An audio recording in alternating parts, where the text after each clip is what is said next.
요한계시록 54번째입니다. 오늘 강의의 제목은 짐승 위에 앉은 음녀의 정체예요. 또 다른 제목을 해도 되는데 음녀 심판이라는 제목을 써도 되고요. 짐승 위에 앉은 음녀의 정체. 자, 요한계시록 지난번에는 7번째 대접에 대해서 봤어요. 6번째 대접이 유브라데 강이 마르는 거였죠. 마르고 이제 전쟁을 위해서 천하의 왕들이 아마겟돈이라는 곳에 모였다라고 그랬어요. 그리고 이제 7번째 대접은 이제 하나님의 심판, 강력한 심판인데 17장부터 19장까지 아니면 20장 5절까지 이게 이제 17장, 18장, 19장까지는요. 6, 7번째 대접을 부가적으로 보충 설명하는 거예요. 요한계시록 참 재밌게 구조가 나눠지고 있죠. 17장부터 새로운 스토리가 시작되는 게 아니라 이제 하나님이 6번째, 7번째 대접을 통해서 지상 왕국을 심판을 하시는데 이 지상 왕국을 심판하는데 이 지상 왕국이 여기서는 또 다시 짐승으로 표현이 돼요. 그러니까 6, 7번째 대접을 다시 설명하는 거예요. 하나님은 지금. 그래서 좀 더 이제 심도 있게 6, 7 대접을 확대한 것이 17, 18, 19예요. 17에는 음녀에 대한 이야기가 나오고 또 18에는 이제 음녀가 망하는 게 나오고 19장에는 어린 양이 전투하는 장면이 나와요. 전투에서 승리하는 장면. 자, 이제 이해가 되죠, 구조가. 17부터 19는 6, 7 대접을 확대한 거구나. 재밌죠?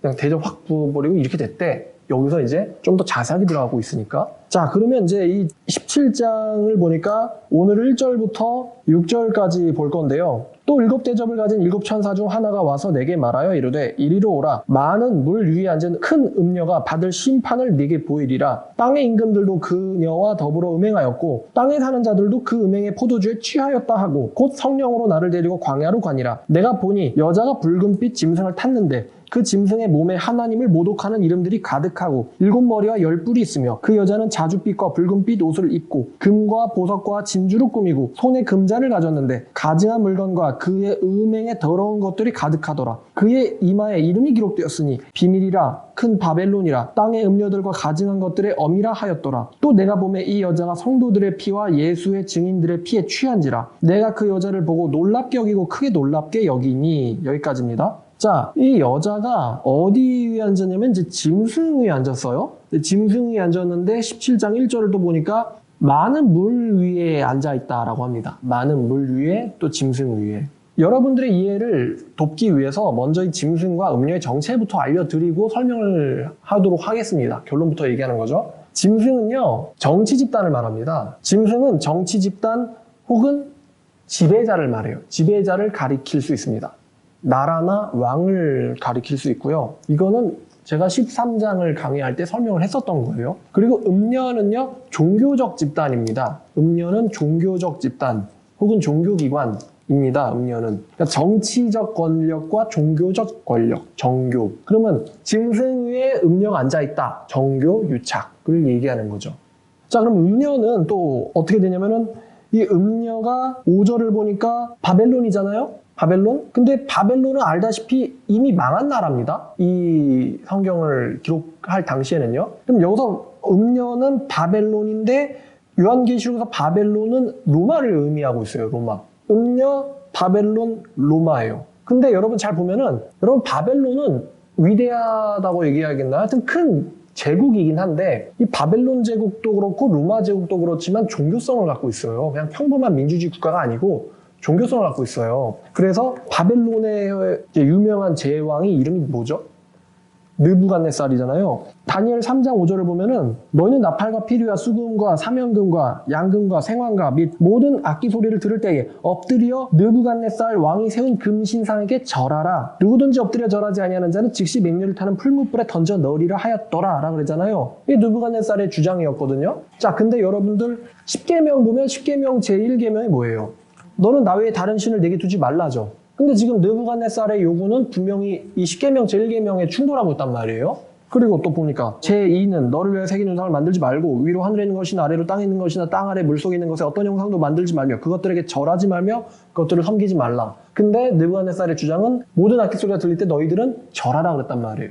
그러니까 바벨론 제국은 짐승의 요소를 갖고 있으면서 동시에 종교성까지 띄고 있었단 말이에요. 하나님을 경배하지 못하게 만들죠. 로마 제국도 마찬가지예요. 로마 제국도 황제를 신격화시켜서 황제를 신으로 숭배하게 만들었단 말이에요. 그러니까 로마도 짐승의 요소를 갖고 있는 동시에 음녀의 요소까지 갖고 있었던 거예요. 융합됐던 거죠. 음녀는 바벨론인데 로마다. 이 당시에 로마를 가리켰어요. 자, 이 로마의 이제 종교 이야기를 하나 하면요. 로마에는 여신이 있었는데 로마의 유명한 7 언덕 위에 있는 여신을 숭배하는 종교가 있었어요. 로마에. 7 언덕 위에 앉은 여신을 숭배하는 종교가 있었다. 17장 9절에 지혜 있는 뜻이 여기 있으니 그 7 머리는 여자가 앉은 7 산이요.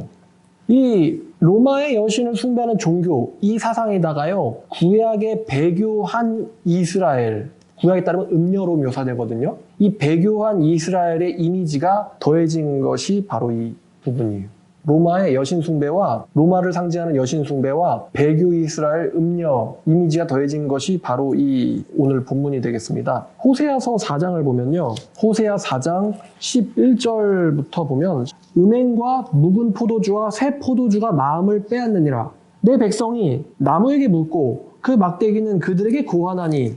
누구에게 물어요? 내 백성이 누구에게 물어요? 나무에게 묻고 그 막대기는 그들에게 고한대요. 그들이 음란한 마음에 미혹되어 하나님을 버리고 음행하였음이라. 그들이 산 꼭대기에서 제사를 드리며 작은 산 위에서 분향하되 참나무와 버드나무와 상수리나무 아래에서 하니 이는 그 나무 그늘이 좋음이라. 이러므로 너희 딸들은 음행하며 너희 며느리들은 간음을 행하는도다. 너희 딸들이 음행하며 너희 며느리들이 간음하여도 내가 벌하지 아니하리니 이는 남자들과 창기와 함께 나가며 음부와 함께 희생을 드림이라. 깨닫지 못하는 백성은 망하리라. 이스라엘아, 너는 유맹하여도 유다는 죄를 범하지 못하게 할 것이라. 너는 길갈로도 가지 말며 베다웬으로 올라가지 말며 여호와의 사심으로 두고 맹세하지 말지어다. 이스라엘은 완강한 암소처럼 완강하니 이제 여호와께서 어린 양을 넓은 들에서 먹인같이 그들을 먹이시겠느냐. 에브라임이 우상과 연합하였으니 버려두라. 그들이 마시기를 타고는 이어서 음행하였으며 그들은 부끄러운 일을 좋아하느니라. 바람이 그 날개로 그를 쌌나니 그들이 그 재물로 말미암아 부끄러운 일을 당하리라.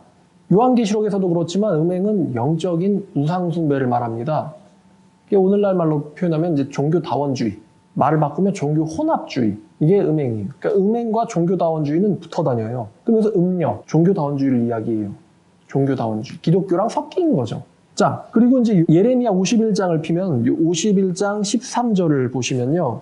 12절에 바벨론이 나오죠. 13절을 보니까 많은 물가에 살면서 재물이 많은 자요, 네 재물의 한계 곧 네 끝이 왔도다 그랬어요. 자, 많은 물가에 살면서 재물이 많은 자요, 누구요? 예레미야에서 많은 물가에 사는 자가 누구예요? 바벨론. 근데 17장 1절을 보니까 많은 물 위에 앉은 큰 음녀라고 말하잖아요. 17장 요한계시록 17장 1절은 예레미야 51장 13절에서 온 거예요. 자, 그리고 17장에 물 위에 앉은이라고 얘기하잖아요. 앉았다라고 얘기하잖아요. 앉았다. 이 앉았다라는 의미가, 이 말이 어떤 의미냐면은 18장 7절을 보니까 그 여자가 뭐라고 주장하냐면은 그 여자가 마음에 말하기를 나는 여왕으로 앉은 자요라고 얘기하거든요. 그러니까 많은 물 위에 앉았다, 혹은 17장 3절에 그 여자가 붉은빛 짐승을 탔다라 그러잖아요. 앉았다, 탔다는 어떤 의미냐면은 그 음녀가요 짐승을 통제하거나 지배하고 있음을 이야기해요. 짐승에게 어떤 권세를 부리고 있음을 이야기해요. 자, 그러면은 이 많은 물은 무엇이냐? 17장 15절을 보니까 또 천사가 내게 말하되 내가 본 바 음녀가 앉아있는 물은 백성과 무리와 열국과 방언들이다 라고 얘기하잖아요. 자, 그러니까 이게 백성과 무리와 열국과 방언이 다 복수거든요. 백성들과 무리들과 열국들과 방언들이니라. 그러면 이제 자, 보죠. 이 음녀는 로마를 상징하는데 이 로마가 많은 물 위에 혹은 짐승 위에 앉았다고 얘기하고 있잖아요. 그럼 많은 물은 또 뭐를 의미하냐면은 열국들과 백성들과 방언들을 의미하잖아요. 그리고 이게 그러니까 무슨 말이냐면, 즉 이 로마와 연계된 정치 집단을 얘기해요. 소규모 국가나 아니면 귀족들. 그러니까 다시 본문으로 돌아가서 2절에 땅의 임금들도, 그러니까 지금 임금이 한 명이 아닌 거예요. 땅의 임금들도 그녀와 더불어, 이 큰 음녀, 큰 바벨론, 큰 로마와 더불어 땅의 임금들도 그녀와 더불어 음행하였고, 땅에 사는 자들도, 이제 임금들만 음행한 게 아니고 누구까지도? 그 나라의 백성들까지도, 땅에 사는 자들도 그녀의 음행의 포도주에 취하였다라고 그래요. 그러니까 이 로마의 지배력에 많은 소규모의 나라들과 정치 지도자들이 연계했고, 그리고 그 로마가 주는 어떤 이득에 왕들뿐만 아니라 백성들까지도 취해 있었다는 거예요. 그러니까 이제 로마 같은 경우는 통합 제국이기 때문에 로마에게 주변의 신하들이 로마에게 충성함으로써 로마는 그들에게 안정과 경제적인 발전과 사치를 제공했을 거예요. 충성함으로써 안정과 발전을 보장하는 유혹을 로마가 한 거죠. 우리 나만 섬겨주면은 내가 너네들한테 이렇게 해줄게. 우리 로마가 너네들을 카바를 쳐줄게. 그리고 얘네들이 여기 보니까 2절에 땅의 임금들과 또 땅에 사는 자들이 그녀의 음행의 포도주에 취했다 그러거든요. 취했다. 취했다라는 것은 뭘 의미하죠?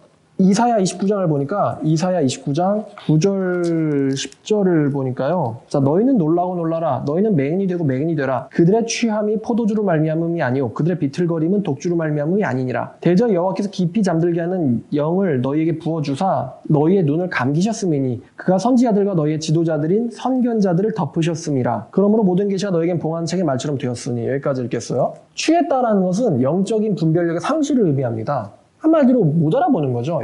앞에 있는 게 뭔지, 로마인지 음료인지 하나님의 종인지 못 알아보는 거예요. 그리고 또 취했다라는 말이 우리에게 알려주는 게 또 하나 있는데, 여러분 술 먹지 말아야지 그러면은 그때까지 조금 안전한데 한 잔 마시면은, 그죠? 한 잔 마시면 한 잔이 두 잔 되고 두 잔이 세 잔 되고 취해버리면은 이제 부어라 마셔라가 되는 거죠. 즉 취했는 상태가 들어가 버리면요, 로마를 더 이상 분별하거나 경계하려는 마음은 사라지고요. 무분별하게 로마의 어떤 전략들을 수용하게 돼버려요. 무분별하게. 취한 상태가 들어가면. 한두 번이 아니라 계속 이제 끊임없이 로마와 연계되는 거죠. 그러니까 이제 영적 배교가 처음에는 좀 이렇게 힘든데 한번 배교하잖아요. 그럼 그다음부터 계속 물밀듯이 들어오는 거예요. 처음에는 조금 양보해줬는데 나중엔 그냥 이것도 들어오고 저것도 들어오고 뭐 동서에도 들어오고 뭐 교황도 들어오고 뭐 토속종교도 들어오고 다 들어오는 거죠. 그냥 교회 안으로 이것저것 쑥대밭이 되는 거예요, 교회가. 그래가지고 어떤 이제 영상을 보니까 그 존 메가더 목사님인가요? 그 존 메가더 목사님이 창세기에서 진화를 믿으면 안 되는 이유를 얘기를 해주시는데, 이게 만약에 창세기 1, 2장이 만약에 문자적 사실이 아니라면은 성경에 어디를 우리가 사실이라고 꼭 얘기를 해야 할 게 있냐? 이것도 사실이 아니면 저것도 사실이 아닐 수가 있는 거잖아요. 조금 양보했는데 그럼 성경 전체가 그냥 쑥대밭이 되는 거죠. 결과적으로는 주 예수만이 구원자다. 이것도 뭐 굳이 이 말만 뭐 그죠? 맞다고 할 필요도 없고, 하나님이 지옥에서 심판받게 되지 않도록 조심하라라는 말도 지옥이 어딨어, 사랑의 하나님인데 이러면서 그냥 쑥대만 만들어버릴 수 있는 거고, 뭐 남색하는 자 쳐 죽여, 이것도 사랑의 하나님인데 동성애도 괜찮고요.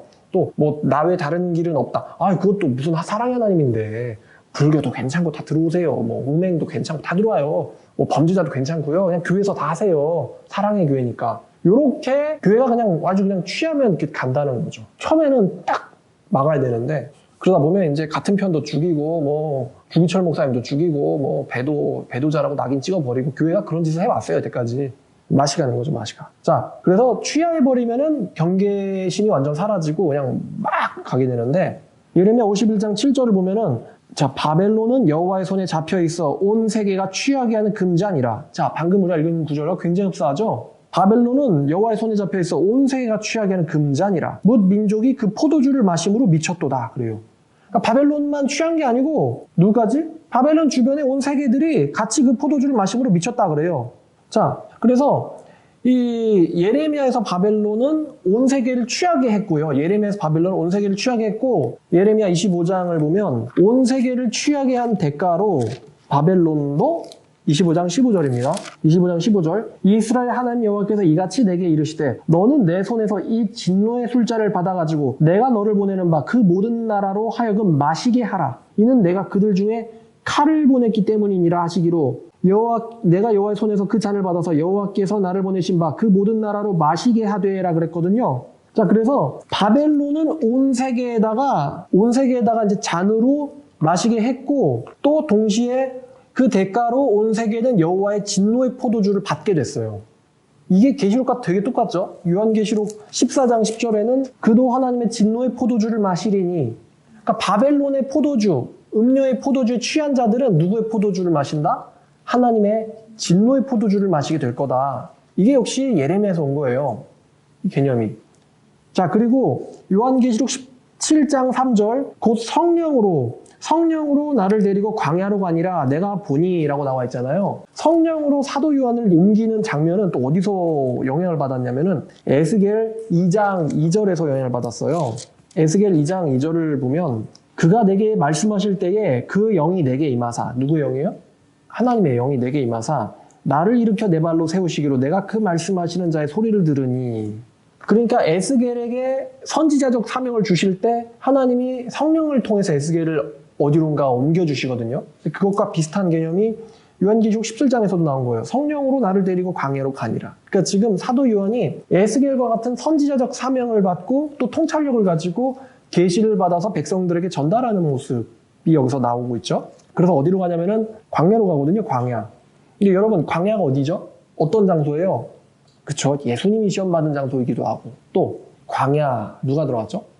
이스라엘 백성들이 들어갔죠. 이스라엘 백성들이 들어간 장소이기도 하고. 그래서 광야는 성경에서 위로를 받거나 선지자들 혹은 백성들이 계시를 받는 장소가 되기도 하고요. 위로와 계시를 받기도 하고 구약 백성들은 위로를 받았죠. 그리고 또 광야에서 시험을 받거나 혹은 광야라는 말 자체가 그렇지만 황량한 곳이거든요. 황량을 의미하는 부정적인 의미로 쓰이는 장소가 되는데 요한계시록에서는 광야가 여자가 도망가서 여호와에게 위로와 양육을 받는 장소였지만 여기 본문에서는 음녀인 로마 바벨론이 있는 장소이기도 해요. 광야에.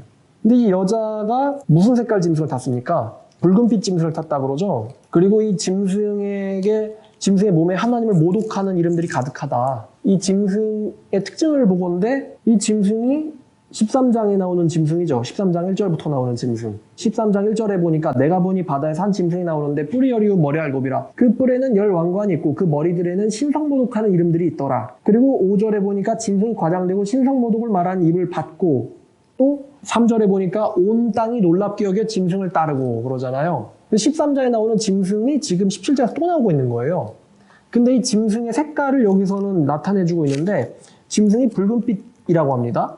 하나님을 모독하는 이름들이 가득하고 7머리와 10뿔이 있다라고 이야기를 하고 있는데 여러분 그 짐승은 붉은색이고 이 여자는 자줏빛 옷과 붉은빛 옷을 입고 있어요. 자줏빛 옷과 붉은빛 옷을. 그런데 이 붉게 염색된 옷은요, 로마 시대에서는 이건 부를 상징이에요. 여러분이 배너라는 영화를 보면은 부자들이나 군인들이 붉은빛 옷을 입고 있어요. 그러면 이 보랏빛, 다시 말하면 자줏빛 옷은 뭐를 상징하냐? 이것은 왕권을 상징해요. 역시 마찬가지로 배너를 보시면 황제나 총독들이 자줏빛 옷을 입고 있어요. 그래서 이제 부자나 병사들은 붉은빛 옷을 입고 황제나 총독 같은 정치 지도자들은 보라색 옷을 입고 있는 것을 알 수 있다. 여러분이 이거를 영화 배너에서 배너가 갤리선에서 이제 자기 양아버지가 될 장군을 구해주죠. 구해주니까 그 양아버지가 황제, 그다음 아리우스 황제 앞에서 칭찬을 받는데 그리고 나서 이제 연애가 베풀어진단 말이에요. 그때 이제 등장하는 이 로마 황제가 보라색 옷을 입고 있어요. 보라색 옷. 그리고 그 가장 유명한 신인 이 배너가 이스라엘에서 경주를 벌이죠. 말로. 그때 빌라도가 자주색 옷을 또 입고 있어요. 보세요. 옷의 색깔. 자, 그리고 이제 예레미야를 보면 이 예레미야 4장 30절 말씀을 보시면요. 자, 멸망을 당한 자여, 네가 어떻게 하려느냐? 네가 붉은 옷을 입고 금장식으로 단장하고 눈을 그려 꾸밀지라도 네가 화장한 것이 헛된 일이라. 연인들이 너를 멸시하면 네 생명을 찾느니라. 여기서 이 여자가 붉은 옷을 입고 금장식으로 단장했다라고 얘기해요. 한 가지 또 재밌는 사실은 이 당시에도 눈을 그려서 화장을 했구나 라는 사실을 알 수 있는데, 그럼 여기서 얘기하는 이 멸망을 당한 자가 누구냐? 바로 이제 배교하는 이스라엘인 거예요. 배교하는 이스라엘. 그러니까 예레미야에서는 배교한 이스라엘 역시 붉은빛 옷과 금장식을 하고 있습니다. 근데 여기 요한계시록 본문에서도 이 여자가 4절을 보니까 금과 보석과 진주를 꾸미고 붉은빛 옷을 입고 있다라고 성경이 얘기를 하죠. 좀 뭔가 비슷하죠. 그러면 이 여자의 이 가증한 이 짐승에 탄 음녀, 이 음녀가 갖고 있는 이 금과 보석과 진주를 꾸미고 손에 금전을 가졌는데 가증한 물건과 음행의 더러운 것들, 가증하고 더러운 것들이라고 그러거든요. 이게 어디서부터 왔을까요? 이게 어디서 왔을까요? 이것은 이 음녀가 타고 있는 짐승, 이 세속 권세와 음행함으로써 나온 것들이에요.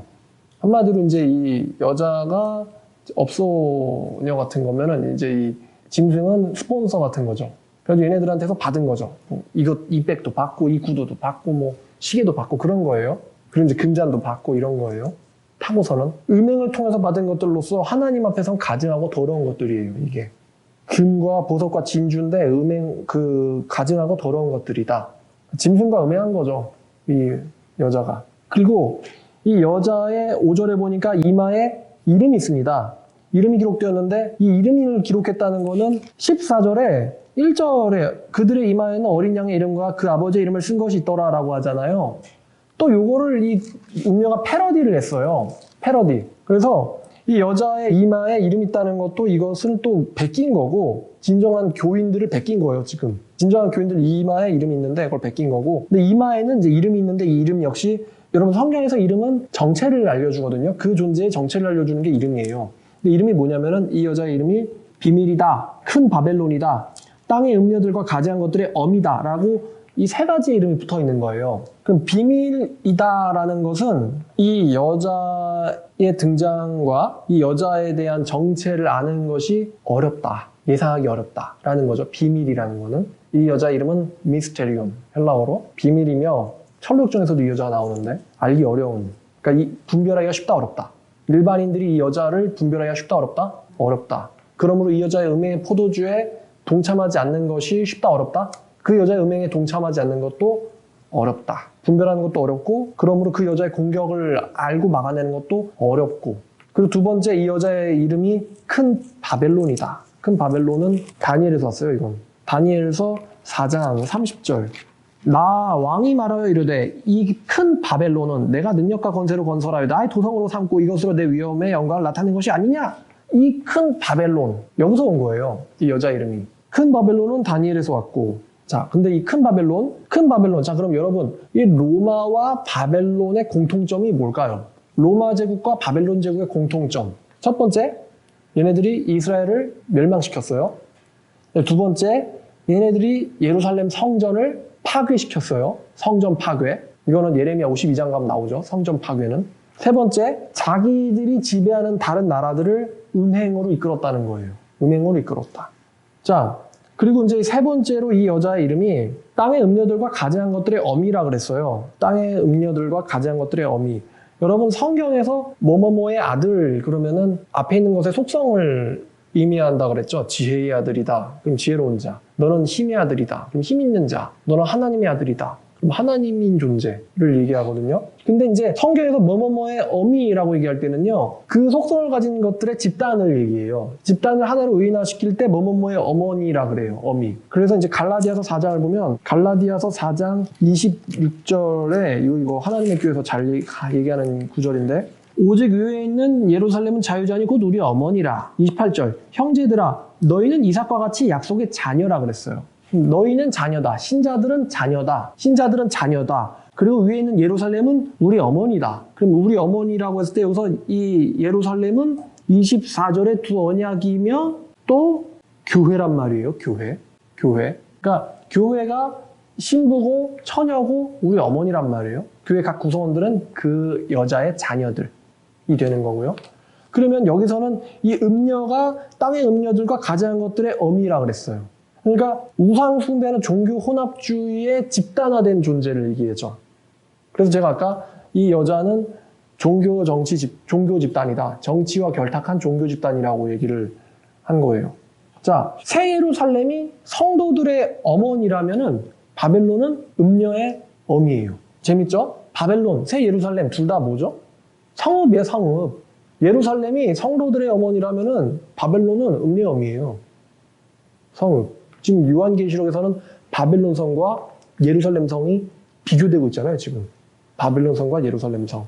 자, 그리고 6절에 이 여자가 취했다라고 그래요, 취했다. 이 취했다라는 표현은요, 이제 전쟁에서의 승리에 도취됐을 때 이제 취했다라는 표현을 쓰거든요. 전쟁에서의 승리에 도취됨을 이제 취했다라고 하는데, 이사야 34장, 자, 7절을 보니까 들소와 송아지와 수소와 함께 도살장에 내려가니 그들이 땅의 피에 취하며 흙이 기름으로 요택하리라. 그들이 땅의 피에 취했다라는 표현이 나오죠. 요한계시록과 되게 흡사한 표현이었는데, 또 예레미야 46장 10절을 보면 그날은 주 만군의 여호와께서 그의 대적에게 원수 없는 보복이리라. 칼이 배부르게 삼키며 그들의 피를 넘치도록 마시리니 주 만군의 여호와께서 북쪽 유브라데 강가에서 희생제물을 받으실 것이미로다. 여기서도 그들이 피를 넘치도록 마신다라는 표현이 나오고 있어요.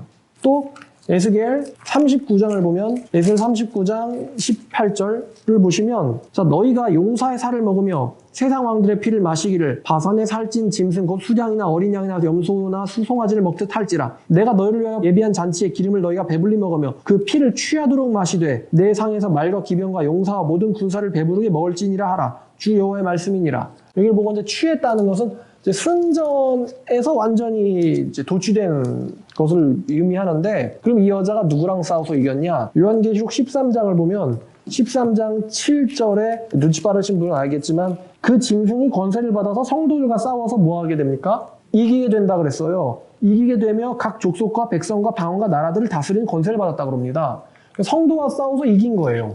또 15절을 보니까 그 짐승의 우상에게 경배하지 않는 자는 몇이든지 다 죽이게 하더라. 다시 10절을 보니까 사로잡힐 자는 사로잡혀갈 것이요 칼에 죽을 자는 마땅히 칼에 죽을 것이니 그러니까 이 여자가 성도들과 싸워가지고 그들의 피에 취해 있는 거예요. 한마디로 엄청난 박해를 의미합니다. 성도들을 죽이는 데에 그 피 흘림에 취해 있는 거예요. 그러니까 한 명 죽이면 내가 죽여도 되나? 이러는데 이제 여러분 아까 보니까 취하기 시작하면 더 이상 이제 주체가 안 되잖아요. 한 명 죽이는 거야 어렵지만 2명, 3명, 10명, 100명 죽이다 보면 이제 사람 죽이는 건 아무것도 아니게 된단 말이에요. 여러분 혹시 관심 있으시면 중세 천주교가 이단딜라고 지들이 정의하는 자들에게 어떻게 죽임을, 학살을 이끌었는지 뭐 기록을 보니까 5천만 명 이상을 죽였다고 하는데 5천만 명 이상을. 그 중세 천주교 유명한 그 사형 도구들이, 살인 도구들이 있죠. 뭐 그 중에 유명한 게 그 아이언 메이든이라고 하는 것도 있고 그 송곳 나오는 그 관에 그냥 콱 해가지고 피를 짜버리는 거죠, 사람을. 그리고 가시 이렇게 솟은 의자도 있고 또 피라미드 같이 생겨가지고 사람을 그 위에 앉혀가지고 사람을 가르는 거거든요. 그런 도구도 있고 또 여성의 성기를 완전히 터트리는 그런 도구도 있고 걔네들이 그걸 했어요. 중세 천주교 애들이. 이단이라면서. 몇 명 죽였다고요? 5천만 명. 5천만 명. 확실히 인간은 미친 거 맞죠? 미쳐있는 게 맞아요. 어떻게 하나님 믿는다는 사람들이 그럴 수가 있냐? 이거 이렇게 얘기하면 천주교 신자들은 싫어하겠지? 5천 몇 명까지는 아니라고요. 이러면서. 5명이냐? 자, 그래서 이 피에 취했다는 것은 요한계시록 13장 7절 말씀이 성취돼가지고 성도들을 죽이고 박해하는 일이 절정에 도달해 있었음, 절정에 올라 있었음을 의미합니다. 자, 그럼 이 음녀가 무슨 일을 하냐? 4가지를 하는데 첫 번째, 우상숭배로 이끌어요. 우상숭배. 영적 음행이죠. 그 다음에 육체적 음행으로 이끕니다. 한마디로 신전 창기들. 바벨론에도 그랬고요. 이 신전 창기들을 통해서 육체적인 음행으로 이끕니다. 그리고 또 뭐를 약속하냐면 사치를 약속해요. 사치. 그래서 그 로마와 거래하는 자들이 부로 배부르죠. 그 다음에 자기 말 안 들으면 이제 뭘 한다? 죽여요. 그래서 피해 취하는 거예요. 그래서 이 로마가 하는 짓이 우상숭배, 육신적인 음행, 그 다음에 사치, 박해. 이 4가지를 합니다. 그러면 이제 이때에 2000년 전에 진정한 크리스찬들은 어떻게 됐죠? 진정한 크리스찬들은 사나운 맹수에게, 사자나 개들에게 물려 찢기고 혹은 십자가형을 당하기도 하고 또 화형을 당하기도 하고요. 참수형을 당하기도 하고 이런 방법으로 살해당했어요. 자, 이 17장 1절부터 5절까지가 잘 지금 이제 6절까지가 잘 이해가 되시죠?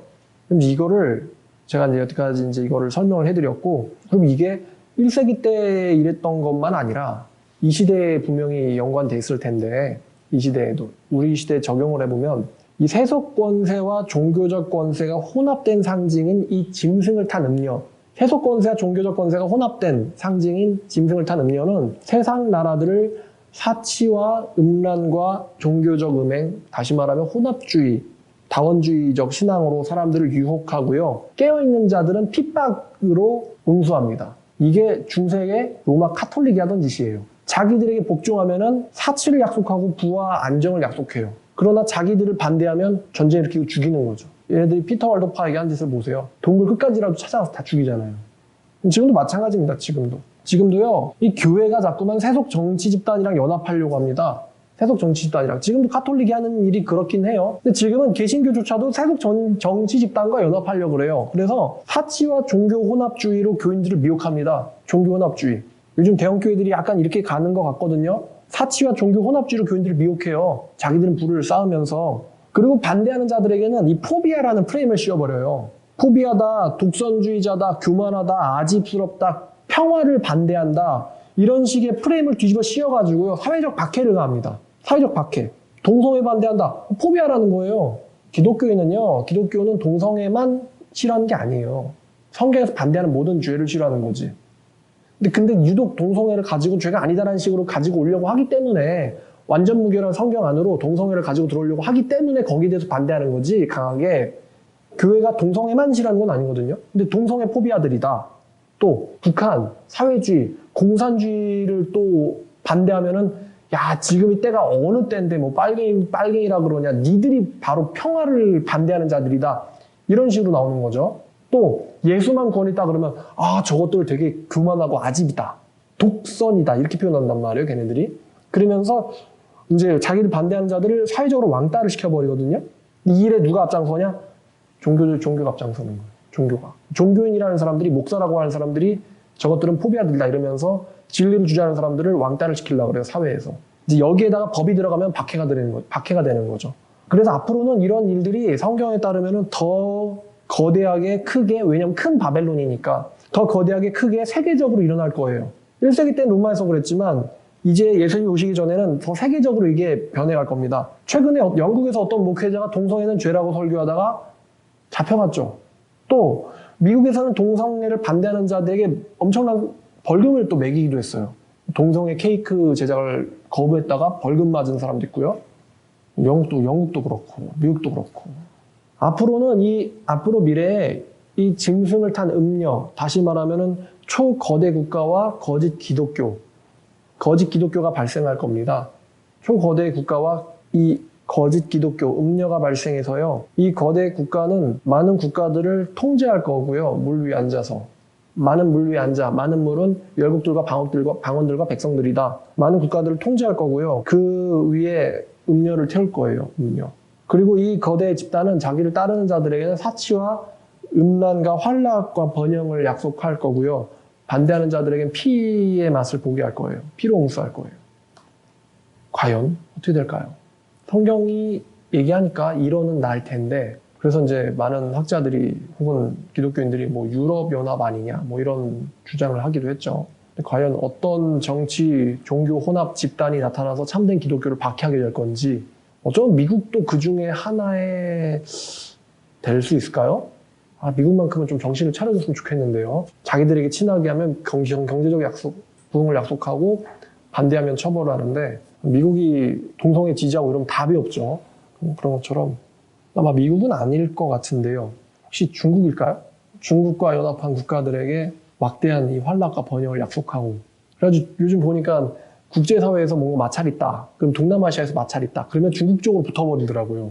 중국도 돈이 있다 이거죠. 그런 일도 있고 아니면 한번 힘을 잃은 유럽연합일까? 역시 좀 두고 봐야 될 것 같아요. 만약에 이 중국과 교황이 연합한다. 이거 뭐 막대하죠? 천주교인이 13억인데 거기다가 중국이 또 13억 4억이란 말이에요. 그럼 중국과 교황이 연합한다 이러면 완전 이 정도면 미국도 분명히 싸워서 이길 만큼의 전력이 나올 텐데 하나님이 역사를 어떻게 하실 건지 이 여자의 정체의 이름이 비밀이니까 예견하기 좀 쉽지 않지만 우리는 역시 초대 교인들이 그랬던 것처럼 깨어서 야 이거 로마고 큰 바벨론이 음녀다 거부해야 된다 딱 이렇게 분별하는 우리들이 됐으면 좋겠어요. 그 좋은 예가 하나 있는데 제가 사실인지는 좀 모르겠어요. 근데 통일교가 그 거대 기업을 갖고 있잖아요. 많은 기업들을 갖고 있잖아요. 그래서 통일교 측을 따르는 정통교회 목회자에게 상당한 경제적 지원이 있었다라는 이야기가 제가 어렴풋 옛날에 들은 기억이 나거든요. 또 거기서 또 합동 결혼식도 하잖아요. 다시 말하면은 우리 교단을 들어오면은 여자 문제는 우리가 해결해 준다 이거죠. 또 이거는 제가 어떤 기사에서 봤는데 우리나라에서 상당히 이제 좀 능력 있는 사람이 있었는데 그 사람이 JMS라고 하는 교단에 포섭이 됐어요. 근데 포섭이 될 때 상대방이 JMS 측에서 어떻게 얘기했냐면은 네가 우리 교단으로 들어오기만 하면은 네가 원하는 여자와 원하는 여자를 마음대로 가질 수가 있다. 라고 제의를 해왔고 그 말이 사실이라는 것을 알게 되었다라고 인터뷰를 했고 그게 기사가 있어요. 그러니까 자기를 따르는 자들에게는 경제적 이득과 육체적 향락과 쾌락을 제공한다. 그리고 반대하는 자들에게는 폭행과 피로 응수하는 거예요. 이런 게 이제 실제로도 있다는 거죠. 북한에서도 그럴 수 있겠죠. 아마 알면서도 사이비 종교를 추종하는 사람도 있잖아요. 그럼 그 사람들은 굉장히 어떤 뭔가가 있는 거거든요. 경제적인 보장을 받든가 아니면 육체적 쾌락을 보장을 받든가 그래서 자기를 따르는 자들은 그렇게 만들고 또 꼬봉으로 만들어가지고 자기들을 반대하는 자들은 가서 야 쳐버려 이러면 이제 행동하는 거죠. 이런 게 역사적으로 있어 왔고 앞으로도 충분히 이것은 음녀가 쓰는 전략 중에 하나예요. 돈과 사치와 음행으로 사람을 유혹하는 거. 자, 그러면 어떻게 해야지 이 음녀의 이 쾌락과 사치의 유혹으로부터 우리를 지킬 수가 있을까요? 한번 생각해 보세요. 이단이나 사이비 혹은 큰 정치 권력에서 와가지고 여러분에게 물질적인 부와 육체적 향락을 요구한다고 하면 어떻게 우리가 그걸 피할 수 있을까요? 제가 딱 하나 생각이 드는데 그건 바로 하나님을 두려워하는 거예요. 하나님을 두려워하면 육체적 쾌락이나 아니면 세상의 사치가 유혹을 한다 할지라도 하나님 때문에 그 두려움을 하나님 때문에 그 유혹에서부터 벗어날 수 있는 거죠. 가진 자들이 빠지기 좋은 것이 바로 그 육체적 향락입니다. 그러나 그것으로 빠지지 않게 만드는 유일한 이 끈이 여호와를 두려워하는 겁니다.